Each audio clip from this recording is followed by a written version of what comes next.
Hello students, I am Dr. Naresh Chandranani from Jaipur Engineering College, Jaipur. Today we are going to discuss partial differential equations of second order one-dimensional heat equation. Suppose there is a rod of length L which is placed along x-axis. The cross section of this rod is constant and the lateral surface is insulated. Then temperature of this bar is denoted by U, which is a function of x and t, where x is the position of any point on the rod and t is time. This will satisfy the one-dimensional heat equation, which is given as del U by del t equal to c square del to U upon del x square. Here c square is a constant.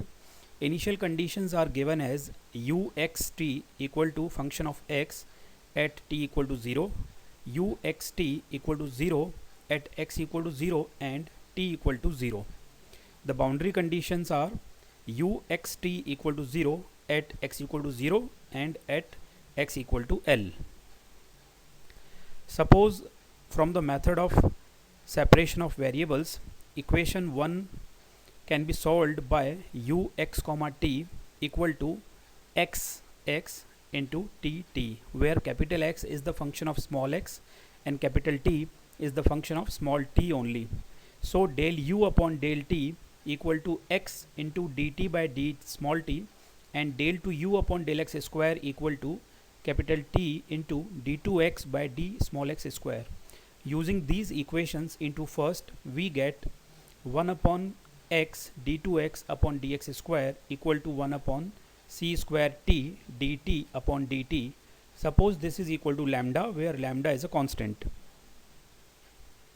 So from these equations we can get d2x by dx square minus lambda x equal to 0 and dt by dt minus c square lambda t equal to 0. Now here three cases may arise. Case 1, lambda equal to k square, means lambda is a positive quantity. Using this into 5 and 6, we get d2x by dx square minus k square x equal to 0, whose solution can be obtained as x equal to c1 e to the power kx plus c2 e to the power minus kx, where c1 and c2 are arbitrary constants, and second equation dt by d small t minus c square k square t equal to 0. This will give the solution as t equal to c3 e power c square k square t.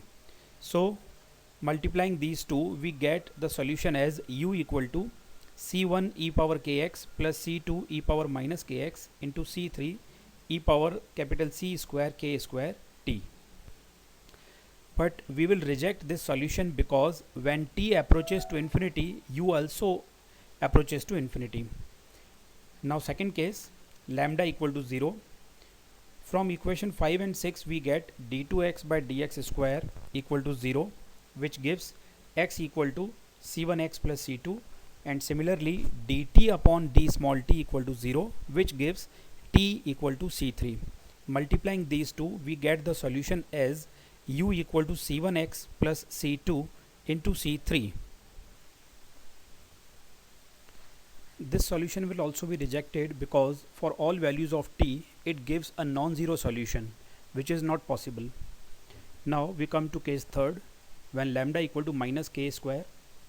From equation 5 and 6 we can get d2x by dx square plus k square x equal to 0, which gives x equal to c1 cos kx plus c2 sin kx, and dt by d small t plus c square k square t equal to 0, which gives t equal to c3 e to the power minus c square k square t. Using these two, we get u equals to c1 cos kx plus c2 sin kx into c3 e to the power minus c square k square t.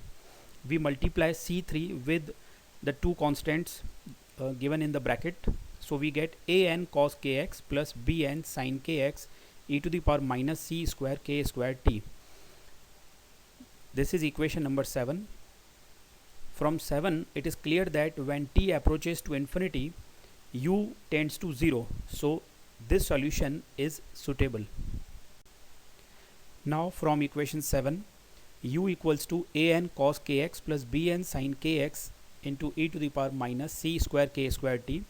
Using the conditions given in equation 2, we get an equal to 0, because when we put x equal to 0, t equal to 0 in above equation, then u should be 0. So using all these, we get an equal to 0.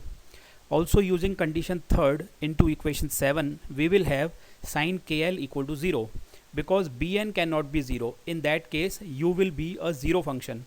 So we have sin kl equal to 0, which implies kl equal to n pi or k equal to n pi upon l. So using the values of an and k into equation 7, we get uxt equal to e to the power minus n square pi square c square upon l square into t into bn sin n pi x upon l. So the general form of equation 8 can be written as ux comma t equal to summation of bn sin n pi x upon l e to the power minus n square pi square c square upon l square into t. Suppose this is equation 9th. Using initial conditions into 9th means when t equal to 0, then u equal to fx. So we can write fx is equal to sigma bn sin n pi x upon l. This is similar to a Fourier series. So using the formulas for Fourier series, we can get bn equal to 2 upon l 0 to l fx sin n pi x upon l dx. And using this condition into equation 9th again, we get the solution of heat equation as u x comma t equal to summation 2 by l integral of fx sin n pi x upon l dx between the limits 0 to l multiplied by sin n pi x upon l e to the power minus n square pi square c square upon l square into t. So this is the required solution of heat equation. In the next lecture, we will discuss an example of heat equation. Thank you students. Have a good day.